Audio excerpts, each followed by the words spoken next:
Hi everyone, thanks for joining me today.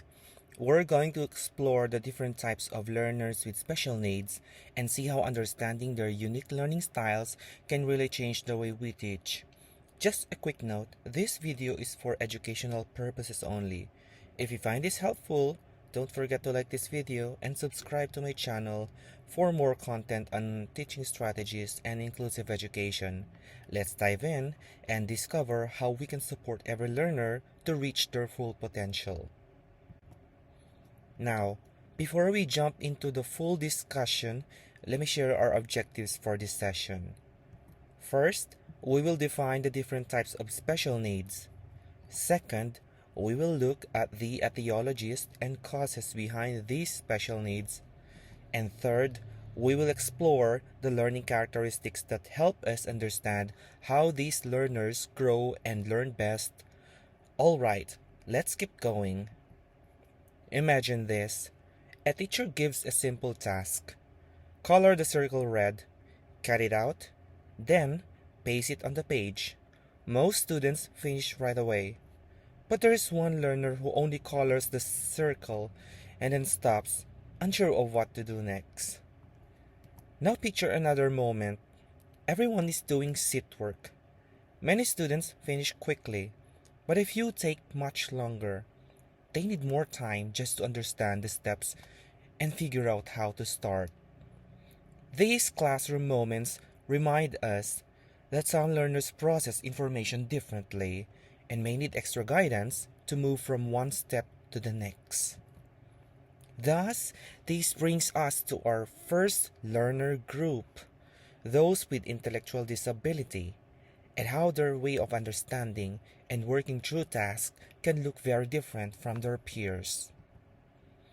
When we talk about intellectual disability, it means having challenges with thinking and everyday skills. Learners might take longer to understand things or need extra help with tasks we usually do without thinking. When we talk about this type of disability, we usually look at three important things. The first one is intelligence, basically how a learner thinks, solves problems, and figures things out. Second is adaptive behavior, which is about how they handle everyday stuff like following instructions, taking care of themselves, or getting along with others. And third is the onset of behavior, meaning these challenges show up during their early years, not later on. Keeping these three things in mind helps us understand how to better support each learner. Now, let's focus on intelligence, which is really important when we talk about learners with intellectual disability.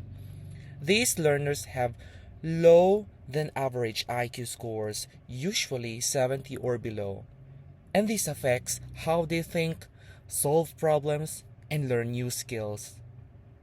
The DSM-5 sorts intellectual disability into 4 levels, which can help us understand the kind of support each learner needs. For example, those with mild intellectual disability can learn practical skills and live most independently with a little help.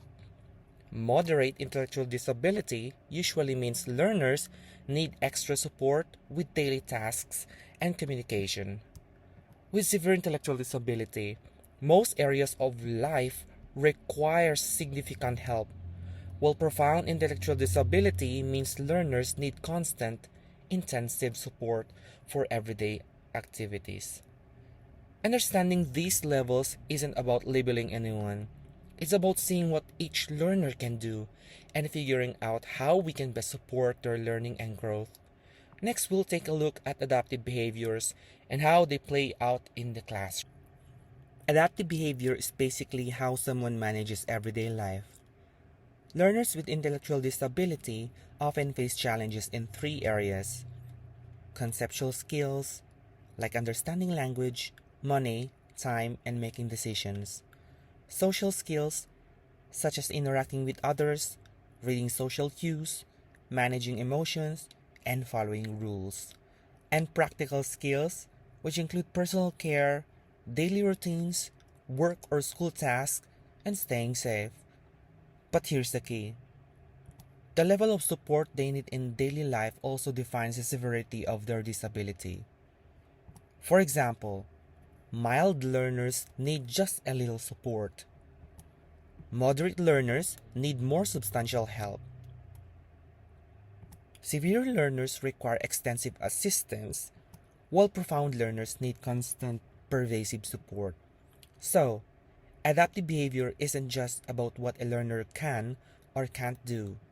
It's about how much they need to live and thrive everyday life. An important point to understand is when intellectual disability begins. The challenges in thinking and daily skills need to show up during the developmental period, usually before age 18. This separates it from conditions that appear later in life. Professionals confirm this through tests, interviews, and observations, and the diagnosis typically needs to happen before age 22. Catching it early means learners can get the support they need to thrive. Now, intellectual disability can be caused by factors before, during, or after birth. Before birth, or what we call the prenatal causes, things like poor nutrition, infections, alcohol or drug exposure, and radiation can affect brain development. Genetics also play a role, including chromosomal disorders such as Down syndrome, Fragile X syndrome, Turner syndrome, Williams syndrome, Klinefelter, Prader-Willi, and others. Around birth, low birth weight or infections during delivery can lead to brain damage. And after birth, head injuries, infections, malnutrition, neglect, or lack of stimulation can impact a child's growth and learning. Other causes include brain formation issues like hydrocephaly, microcephaly, or anencephaly, and neurological disorders such as cerebral palsy. All of this shows why early detection and support are so important. It can make a huge difference in helping learners reach their full potential. When it comes to learning, learners with intellectual disability often show some distinct patterns. They might have trouble focusing on tasks, and their reading, writing, and math skills can be below grade level. Working memory tasks, which help with reasoning and decision making, can also be challenging, and they may struggle to apply learned skills in new settings. Language development can be slower, and as we've seen, adaptive behaviors like conceptual, social, and practical skills. So, what does all this tells us? Learners with intellectual disability might face real challenges, but each challenge is also an opportunity for us to guide, support, and unlock their potential. When we understand how they learn, think, and adapt, we don't just teach, we empower them to succeed, grow, and shine in their own way. And that's what makes education truly meaningful. Thank you for watching. See you in the next video.